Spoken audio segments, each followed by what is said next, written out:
1980s में psychologist ने एक एक्सपेरिमेंट परफॉर्म किया जिसको कहते हैं स्कार एक्सपेरिमेंट। और इस एक्सपेरिमेंट में उन्होंने लोगों को दो ग्रुप्स में डिवाइड किया। एक ग्रुप के लोगों को नॉर्मल रहने दिया और दूसरे ग्रुप के लोगों के फेस पर मेकअप से एक स्कार, बहुत ही रियलिस्टिक रियल लुकिंग एक स्कार यानी दाग या धब्बा इस तरीके से बना दिया गया।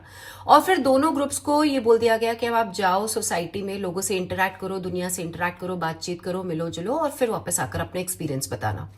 तो दोनों ग्रुप्स गए, पूरा दिन भर उन लोगों से इंटरैक्ट किया और रात को जब वापस आए तो उनका इंटरव्यू लिया गया कि कैसा रहा आपका दिन। तो जो पहला ग्रुप था, जो नॉर्मल लोगों का ग्रुप था, उनका दिन नॉर्मल था, जैसे होता है कि हाँ सबने ठीक से बात करी और लोग मिल रहे थे और बात कर रहे थे, उनका बहुत ही नॉर्मल सा दिन था। लेकिन जो दूसरा ग्रुप था जिसमें वो लोग थे जिनके फेस पर मेकअप से स्कार बना दिया गया था, उनका ये कहना था कि उनका दिन बहुत खराब गया क्योंकि लोग उन्हें जज कर रहे थे, उन्हें घूर रहे थे। उनका कभी कोई मजाक बना रहा था, कभी कोई उन पर कोई कमेंट पास कर रहा था, उन्हें अलग अलग तरीके से देखा जा रहा था, जज किया जा रहा था।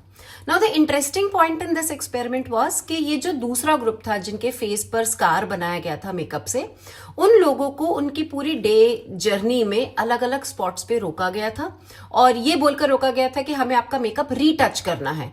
और मेकअप रीटच करने के बहाने से एक्चुअली में उनका स्कार, उनका वो जो दाग या धब्बा था, उसको हटा दिया गया था। पर उन लोगों को ये पता नहीं था कि अब हमारे फेस पर कोई भी स्कार, कोई भी मेकअप नहीं है। वो ये सोचकर ही लोगों से इंटरैक्ट कर रहे थे कि जब सामने वाला उनके फेस के स्कार देखेगा तो वो उनको जज करेगा। सो दे फेल्ट जज्ड, हालांकि उनके फेस पर कोई स्कार नहीं था और सामने वाला उनको जज नहीं कर रहा था।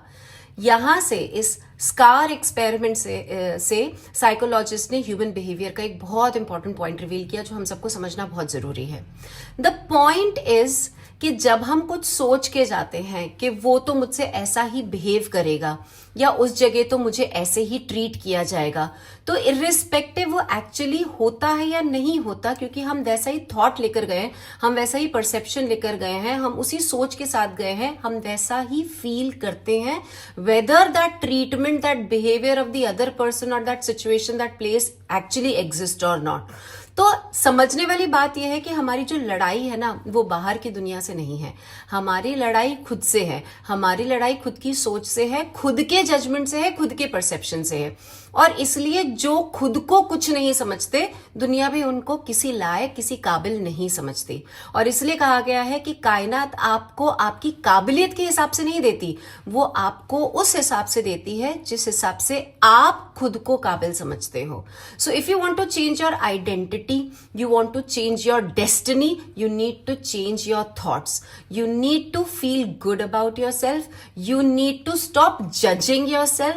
आपको सेल्फ लव सीखना पड़ेगा, आपको खुद को जज करना बंद करना पड़ेगा, आपको खुद को पहचानना पड़ेगा। And the moment you will do this, आप कुछ भी लाइफ में जो आप चाहोगे वो आप अचीव कर पाओगे। So you need to change your thoughts, आपको अपनी सोच बदलनी पड़ेगी, तभी आप अपनी आइडेंटिटी और अपनी डेस्टिनी दोनों चेंज कर पाएंगे।